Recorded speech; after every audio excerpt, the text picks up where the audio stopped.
नाम कौन से राम का जपना है। यानी पूर्ण गुरु से उपदेश लेकर भक्ति तो करनी है, लेकिन पूर्ण गुरु हमें किसका नाम देगा, कौन से राम का नाम देगा, कौन से भगवान का नाम देगा, वो राम कौन है, वो भगवान कौन है, इसकी जानकारी भी होनी आवश्यक है। अब आप और हमने तो केवल यही सुन रखा है धर्म गुरुओं से कि त्रेता युग में रामचंद्र जी आए थे, दशरथ जी के पुत्र थे, वही राम है, उन्हीं का नाम जाप करना है। लेकिन भाई और बहनों, दशरथ पुत्र रामचंद्र जी का नाम जपने से किसी की मुक्ति ना हुई है, ना किसी की मुक्ति हो सकती है। और यदि दशरथ पुत्र रामचंद्र जी खुद का नाम खुद जपें तो भी उनकी मुक्ति नहीं है। परमात्मा कहते हैं, राम राम सब जगत बखाने और आदि राम कोई बिरला जाने। कि रामचंद्र जी जो त्रेता युग में हुए थे उनका नाम तो सब कोई जानता है, राम राम सब जगत बखाने, पर आदि राम, सबसे पहले वाला राम जो सतयुग में भी था, श्री रामचंद्र जी का जन्म तो त्रेता युग में हुआ था, उससे पहले सतयुग था, सतयुग में भी लोग राम का नाम जपा करते थे। तो वो राम है आदि राम, और उसका नाम है कबीर देव, कबीर राम, कबीर भगवान, कबीर अल्लाह। उस कबीर राम का नाम जपने से आप और हमारी मुक्ति होगी। गीता जी के अध्याय नंबर 15 का श्लोक नंबर 16, दो इमो पुरुषों लोके क्षर चय अक्षर। यानी इस संसार में दो भगवान है, क्षर और अक्षर। क्षर पुरुष ये काल है, ये ब्रह्म है, ब्रह्मा विष्णु महेश का पिता है, ये दुर्गा का पति है। और अक्षर ये 7 संख ब्रह्मांड का स्वामी है। तो गीता अध्याय नंबर 15 श्लोक नंबर 16 में दो भगवानों की जानकारी दी है। दो इमो पुरुषों लोके क्षर चय अक्षर। अनुवाद, इस संसार में 2 प्रकार के भगवान है। क्षर यानी नासवान, ये काल 21 ब्रह्मांड का स्वामी जो जन्म और मृत्यु में है। दूसरा अविनाशी है, तो ये भी जन्म और मृत्यु में, लेकिन ये इस काल की एवज में, इस काल की तुलना में काफी लंबे समय तक जीवित रहता है, इसलिए अक्षर पुरुष को अविनाशी कहा गया है। संपूर्ण भूत प्राणियों के शरीर तो नाशवान है, यानी इन दोनों के लोक में, इस नाशवान भगवान काल के 21 ब्रह्मांड में जैसे आप और हम हैं, और ये जो अविनाशी है अक्षर पुरुष, इसके 7 संग ब्रह्मांडों में जितनी भी आत्मा है, जितने भी प्राणी हैं, उनके शरीर तो सबके नाशवान है, हम सबके शरीर नष्ट होंगे, लेकिन जीव आत्मा सबकी अविनाशी है। जीव आत्मा चाहे नाशवान भगवान काल के लोक की हो या चाहे अविनाशी अक्षर पुरुष के लोक की हो, जीव आत्मा किसी की भी नहीं मरती है, परंतु शरीर सबके अविनाशी हैं। इस संसार में 2 प्रकार के भगवान है, नाशवान यानी काल और अविनाशी यानी अक्षर पुरुष। और ये संपूर्ण भूत प्राणियों के शरीर तो नाशवान है और जीव आत्मा अविनाशी कहा जाता है। गीता जी के अध्याय नंबर 15 का श्लोक नंबर 17 क्या कहता है कि इन 2 भगवानों के अलावा, जो कि दोनों ही नाशवान हैं, जन्म और मृत्यु में है, इन दोनों के अलावा जो तीसरा भगवान है वो है श्रेष्ठ भगवान, सर्वश्रेष्ठ उत्तम। तो गीता जी अध्याय 15 का श्लोक नंबर 17 क्या कह रहा है, उत्तम पुरुष तू अन्य परमात्मा इति उदाहरते। अनुवाद, उत्तम भगवान तो अन्य ही है, इस नाशवान और अविनाशी से उत्तम भगवान तो परमात्मा कहते हैं कोई अन्य ही है। उत्तम पुरुष तू अन्य परमात्मा इति उदाहरते, ये लोक तरम अवश्य विभर्ति अवय ईश्वर है। उत्तम भगवान तो अन्य ही है। कौन है वो उत्तम भगवान? कबीर देव, कबीर साहेब, जिसको परम अक्षर ब्रह्म भी कहते हैं। उत्तम भगवान तो अन्य ही है जो तीनों लोकों में प्रवेश करके सबका धारण पोषण करता है, एवं अविनाशी परमेश्वर परमात्मा इस प्रकार कहा जाता है। ये जो नाशवान भगवान है काल, ये भी जन्म और मरण में, और ये जो अक्षर पुरुष है जिसको अविनाशी कहा गया है, ये भी जन्म और मरण में। परंतु गीता अध्याय 15 श्लोक नंबर 17 में जिस उत्तम पुरुष की बात की गई है कि उत्तम पुरुष तू अन्य परमात्मा इति उदाहरते, कबीर देव, कबीर साहिब कहते हैं उत्तम भगवान तो अन्य ही है जो तीनों लोकों में प्रवेश करके सबका धारण पोषण करता है। कौन कौन से तीनों लोकों में? ये कबीर भगवान, ये कबीर परमात्मा, सारी सृष्टि के मालिक, ये इस काल के 21 ब्रह्मांड में भी सभी आत्माओं का पालन पोषण करता है। सबके भोजन पानी की व्यवस्था ये कबीर भगवान करता है काल के 21 ब्रह्मांड में। और अक्सर पुरुष के साथ संग ब्रह्मांड के जीव आत्माओं की भी भरण पोषण की जिम्मेदारी इस कबीर भगवान की, उत्तम पुरुष की ही है। और जहां ये उत्तम पुरुष रहता है, ये कबीर भगवान रहता है शतलोक में। शतलोक के जो और लोक है, ऊपर के 3 लोक, उनमें भी ये कबीर भगवान ही सबका पालन पोषण करता है। तो एक लोक हो गया इस काल का 21 ब्रह्मांड, दूसरा लोक हो गया अक्सर पुरुष के साथ संग ब्रह्मांड, और तीसरा लोक हो गया ऊपर के 4 लोक, शतलोक, अलकलोक, अगमलोक और अनामी लोक। तो कहते हैं जो तीनों लोकों में प्रवेश करके सबका धारण पोषण करता है वो उत्तम भगवान तो अन्य ही है, वो तो कबीर परमात्मा है। उत्तम भगवान तो अन्य ही है जो तीनों लोकों में प्रवेश करके सबका धारण पोषण करता है। एवं अविनाशी परमेश्वर परमात्मा इस प्रकार कहा गया है। और इस परमात्मा का कभी भी विनाश नहीं होता, इस परमात्मा को कभी भी काल नहीं खाता है, ये परमात्मा कभी भी नष्ट नहीं होता है, ये वास्तव में अविनाशी है। कबीर परमात्मा ने अपनी वाणियों में कहा है, कबीर अक्सर पुरुष एक पेड़ है, निरंजन वाकी डार, और तीनों देवा ब्रह्मा विष्णु महेश शाखा भये पात रूप संसार। ये विस्तार से हमें समझ में आएगा जब हम सृष्टि रचना पर चलेंगे, तब ये वाणियां हमें विस्तार से समझ में आएंगी कि अक्सर पुरुष क्या है, निरंजन क्या है, और ये ब्रह्मा विष्णु महेश ये क्या है, और पात रूप संसार क्या है। कबीर 3 देव को सब कोई ध्यावे, यानी इस काल के लोक में ब्रह्मा विष्णु महेश को तो सब कोई पूजता है अज्ञानता में भगवान मानकर, और चौथा देव का मर्म न पावे, और चौथे का किसी को पता नहीं। चौथा इनका पिता काल भगवान, ये ब्रह्म, इस ब्रह्म की साधना कोई नहीं करता एक आध को छोड़ के, सब लोग इन तीनों देवताओं की पूजा करते हैं। 3 देव को सब कोई ध्यावे, चौथा देव का मर्म न पावे, और चौथा छोड़ पंचम ध्यावे, कहे कबीर सो हम पे आवे। इस चौथे को, इस काल को छोड़कर जो पांचवा कौन? खुद कबीर भगवान, जो उसका ध्यान लगाएगा, उसकी भक्ति करेगा पूर्ण गुरु से नाम लेकर, तो कहते हैं कहे कबीर सो हमरे आवे, यानी वो हमारे सतलोक में आ जाता है। कबीर 3 गुणन की भक्ति में भूल पड़े संसार। 3 गुण कौन से हैं? रजगुण ब्रह्मा, सतगुण विष्णु, तमगुण शंकर, यानी 21 ब्रह्मांड के सभी प्राणी इन तीनों गुणों की भक्ति में पड़ा हुआ है। आध्यात्मिक नासमझी के चलते 3 गुणन की भक्ति में भूल पड़े संसार, कहे कबीर निज नाम बिन कैसे उतरे पार। निज नाम यानी कबीर परमात्मा का वो असली नाम, सार नाम, सार शब्द, कहते हैं जब तक वो पूर्ण गुरु से प्राप्त नहीं होगा तुम कैसे काल के 21 ब्रह्मांडों से पार उतर जाओगे, तुम कैसे मोक्ष प्राप्त कर जाओगे, सतलोक चले जाओगे। कबीर ओंकार नाम ब्रह्म का, ओंकार ये किसको कहा जाता है? काल ब्रह्म को। ये करता मत जान, इसको भगवान मत जानो जिसका ओम नाम है, इस काल का, इस ब्रह्म का। साचा शब्द कबीर का, पर्दा माई पहचान। सच्चा नाम तो कबीर परमात्मा का है। तत्वदर्शी संत से उपदेश लेकर उस सार शब्द का जाप कर तब मुक्ति होगी। कबीर 3 लोक सब राम जपत है, जान मुक्ति को धाम। 3 लोक के प्राणी केवल राम को ही परमात्मा मानकर उसका नाम जपते, राम राम राम राम राम राम, या विष्णु विष्णु विष्णु विष्णु। कहते हैं 3 लोक के प्राणी विष्णु को ही सब कुछ मान रहे हैं। 3 लोक सब राम जपत है, जान मुक्ति को धाम। और रामचंद्र वशिष्ठ गुरु किया, तिन कही सुनायो नाम।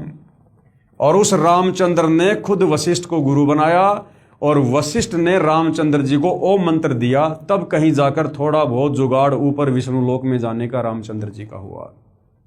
यानी दुनिया तो नासमझी में राम राम राम राम जप रही है कि हमारी मुक्ति हो जाएगी, और रामचंद्र जी ने त्रेता युग में ओम नाम का जाप किया।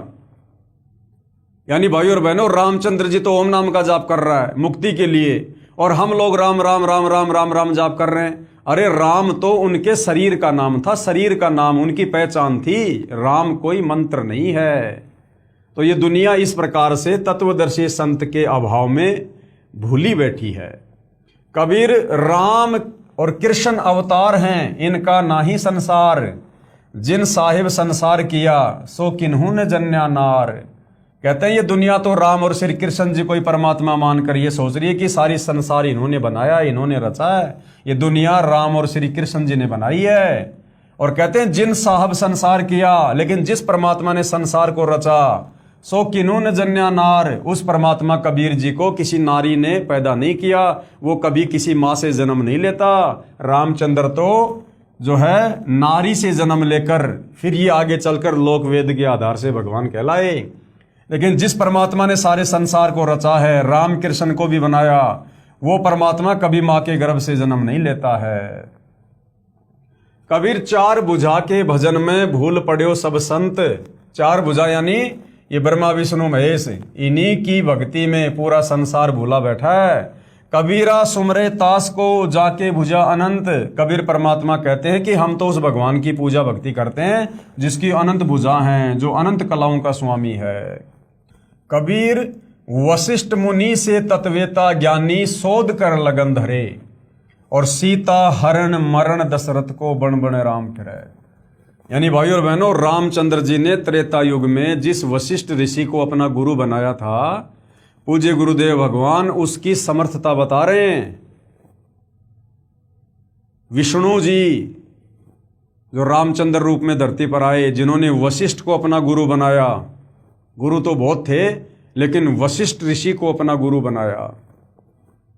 कहते हैं जब रामचंद्र जी की शादी होने वाली थी तो वशिष्ठ मुनि ने यह कहकर शादी रुकवा दी कि अभी शुभ मुहूर्त नहीं है, और वशिष्ठ मुनि ने अलग से मुहूर्त निकाला और कहा कि इस मुहूर्त में यदि राम सीता की शादी होगी वे आजीवन सुखी रहेंगे। तो परमात्मा कहते हैं वशिष्ठ से तत्वेता ज्ञानी और शोध कर लगन धरे, बहुत सोच समझ के ग्रह नक्षत्र देखकर वशिष्ठ मुनि ने रामचंद्र जी की शादी की डेट तय की थी और यह कहा था कि इनके जीवन में अब कभी कोई कष्ट कोई दुख नहीं आएगा। लेकिन क्या हुआ? सीता हरण मरण दशरथ का बण बण राम फिरे। और फिर कैसी दुर्गति हुई? शादी के बाद सीता जी का अपहरण हुआ, यानी रामचंद्र जी को 14 वर्ष का वनवास हुआ, वनवास में सीता जी का हरण हुआ, और उधर जब रामचंद्र जी को वनवास हुआ तो राजा दशरथ अपने महल की छत से नीचे गिरकर अकाल मृत्यु को प्राप्त हो जाते हैं, यानी कष्ट ही कष्ट, संकट ही संकट।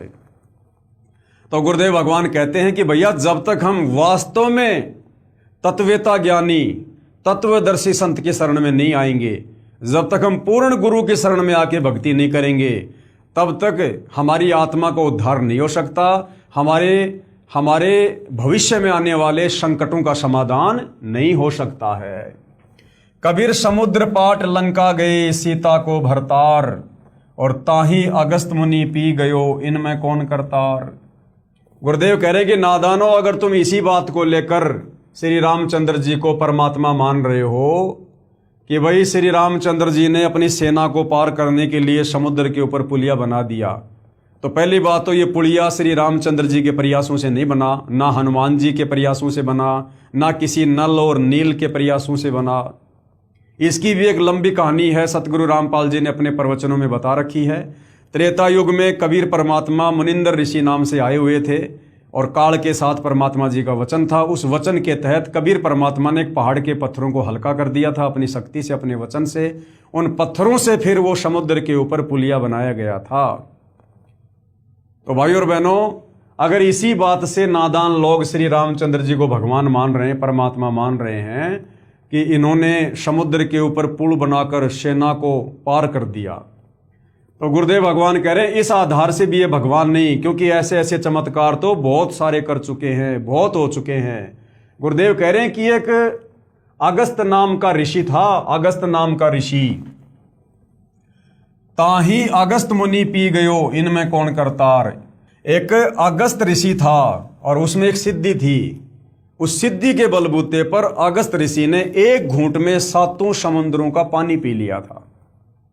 और उसके बाद में जब देवी देवताओं ने प्रार्थना की, समुद्र ने प्रार्थना की कि ये भगवान ये तो अनर्थ हो जाएगा, अरबों खरबों जीव मर जाएंगे, दोष आपको लगेगा। उसके बाद अगस्त ऋषि ने उस पानी की उल्टी कर दी, वापस 7 समुद्र ऐसे के ऐसे जलमग्न हो गए। तो गुरुदेव भगवान कहते हैं कि तुम तो केवल इसी आधार से रामचंद्र जी को करतार मान रहे हो, परमात्मा मान रहे हो कि उन्होंने समुद्र के ऊपर एक पुलिया बना दिया, अगस्त ऋषि ने तो 7 समुद्रों को एक घूंट में खाली कर दिया था, तो तुम्हारे रामचंद्र जी से बड़ा तो फिर वो अगस्त ऋषि हुआ। तो गुरुदेव कह रहे कि नादानों, पहले ज्ञान को समझो, अच्छे से अध्यात्म को समझो और पूर्ण गुरु से उपदेश लेकर भक्ति शुरू करो, उससे तुम्हारा बेड़ा पार होगा। वो 7 समुद्रों को पीने वाला अगस्त ऋषि भी कहीं गधे कुत्ते सुअर की योनि में पड़ा होगा, क्योंकि मानव जन्म में भक्ति करके उसने सिद्धियां प्राप्त कर ली, और सिद्धियों को दिखा दिखा के, किसी को लाभ देके, किसी की हानि करके, किसी को श्राप देके, किसी को वरदान देके अपनी बैटरी को डिस्चार्ज कर लिया। उसके बाद वो भी लक 84 योनि में, नरक में। तो पूर्ण मुक्ति तो पूर्ण गुरु की शरण में आकर ही होगी। कबीर गोवर्धन श्री कृष्ण जी उठाया और द्रोणागिरी हनुमंत, शेष नाग सब सृष्टि उठाई, इनमें कौन भगवंत। दूसरा, अध्यात्म से अपरिचित लोग ये कहते हैं कि भाई श्री कृष्ण जी इसलिए भगवान हैं क्योंकि उन्होंने गोवर्धन पर्वत को उठाया, और हनुमान जी को हम इसलिए महान मानते हैं, भगवान मानते हैं कि उन्होंने द्रोणागिरी पहाड़ को उठाया और लंका में ले गए। तो परमात्मा जी क्या कह रहे हैं कि नादानों, वैसे तो तुम्हें आध्यात्मिक ज्ञान नहीं है कि वो द्रोणागिरी पर्वत और गोवर्धन पर्वत ना तो तुम्हारे हनुमान ने उठाया और ना तुम्हारे श्री कृष्ण ने उठाया। ये सारे खेल कबीर परमात्मा जी के थे। जब आप सतगुरु रामपाल जी के सत्संग सुनेंगे तब समझ में आएंगे। लेकिन इस धारणा का भी परमात्मा खंडन कर रहे हैं कि मात्र तुम इस कारण से श्री कृष्ण जी को भगवान का दर्जा दे रहे हो कि श्री कृष्ण जी ने गोवर्धन पहाड़ को उठा लिया था और हनुमान जी ने द्रोणागिरी पहाड़ को उठा लिया था। तो परमात्मा कहते हैं कि तुम ही लोग कहते हो कि शेष नाग ने तो सारी सृष्टि को अपने फन के ऊपर उठा रखा है, जिसके ऊपर तुम्हारा गोवर्धन पर्वत भी है, तुम्हारा द्रोणागिरी पर्वत भी है, और भी बहुत सारे पर्वत हैं। इन सबको तुम्ही के अनुसार, तुम्हारे लोकवेद के अनुसार शेष नाग ने अपने फन के ऊपर सारी पृथ्वी, सारी सृष्टि को उठा रखा है। तो बताओ फिर सबसे बड़ा भगवान कौन? हनुमान जी हुआ, श्री कृष्ण हुआ, या वो शेषनाग हुआ जिसने सारी सृष्टि को उठा रखा है? तो भाई और बहनों, परमेश्वर अपना सत्ज्ञान देकर हमारी भ्रमणाओं का खंडन करते हैं। वैसे गुरुदेव ने बताया कि ये केवल लोकवेद है। शेषनाग ने अपने फन के ऊपर कोई सृष्टि नहीं उठा रखी है। ये सृष्टि, ये पृथ्वी, ये चंद्रमा, ये सूरज, ये तारे, ये खंड, ये पिंड, ये ब्रह्मांड, ये कबीर भगवान के वचन से ये अपनी अपनी जगह स्थिर है, घूम रहे हैं। ये परमात्मा की शक्ति से चलायमान है। गरीब दुर्वासा कोपे तहां समझ न आई नीच, 56 करोड़ यादव कटे मची रुधिर की कीच। कबीर काटे बंधन विपत में कठिन किया संग्राम, चीनो रे नर प्राणियों गरुड़ बड़ों के राम। अब जो लोग श्री रामचंद्र जी को ही भगवान मानते हैं, बड़ा मानते हैं, तो कबीर परमात्मा उनकी भ्रमणाओं का खंडन कर रहे हैं कि काटे बंधन विपत में कठिन कियो संग्राम। जब तुम्हारे श्री रामचंद्र जी अपने भाई लक्ष्मण, हनुमान, जामवत, अंगद, बड़े बड़े योद्धा और करोड़ों की सेना सहित जब लंका में पहुंच गए और राम रावण युद्ध शुरू हो गया, तो कहते हैं कि उस समय श्री रामचंद्र जी सहित पूरी सेना को, जिसमें हनुमान, जामवंत, अंगद और सुग्रीव, इन सब को एक सिद्धि से नाग फांस में बांध दिया गया। नाग फांस में यानी सबके शरीर के चारों तरफ सर्प लिपट गए, सबको बांध दिया जैसे ईख को रस्सी से बांध दिया जाता, टस से मस नहीं हो रहे। और उस समय श्री रामचंद्र जी ने अपने वाहन, अपनी सवारी गरुड़ पक्षी का सुमरण किया। गरुड़ पक्षी आया और उसने अपनी चोंच से, अपनी सिद्धि शक्ति से बहुत सारे रूप बनाए, लाखों और करोड़ों, और सभी नागों को, सर्पों को अपनी चोंच से काट काट के, मार मार के तुम्हारे भगवान श्री रामचंद्र जी को बंधन मुक्त किया। तो बताओ फिर भगवान कौन हुआ, परमात्मा कौन हुआ? तुम्हारे रामचंद्र जी जो बंधन में बंधे हुए थे, या वो गरुड़ पक्षी जिसने तुम्हारे भगवान रामचंद्र जी को बंधन मुक्त किया? तो परमात्मा कहते हैं कि ये केवल सुनी सुनाई बातों के आधार पर तुम इनको भगवान मान के बैठे हो। असल में तो दुनिया को भगवान की परिभाषा का भी नहीं पता कि वो भगवान कौन है, जो सबके संकट हरता है, सबके कष्ट हरता है, सबकी विपत्ति हरता है। बंधन काटे विपत्ति में कठिन किया संग्राम, चिन्ह रे नर प्राणियों गरुड़ बड़ो अकराम। कि अब थोड़ा बहुत विचार करो, अपनी बुद्धि पर जोर दो कि वो गरुड़ पक्षी बड़ा हुआ या तुम्हारे रामचंद्र जी बड़े हुए। कबीर कहे कबीर चित चेत हूं, शब्द करो निर्वार, श्री रामचंद्र को करता कहत है, भूल पड़े संसार।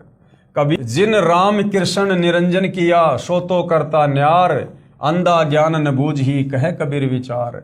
कबीर तीन गुणों यानी ब्रह्मा विष्णु महेश की भक्ति में भूल पड़े संसार, कहे कबीर निज नाम बिन कैसे उतरो पार।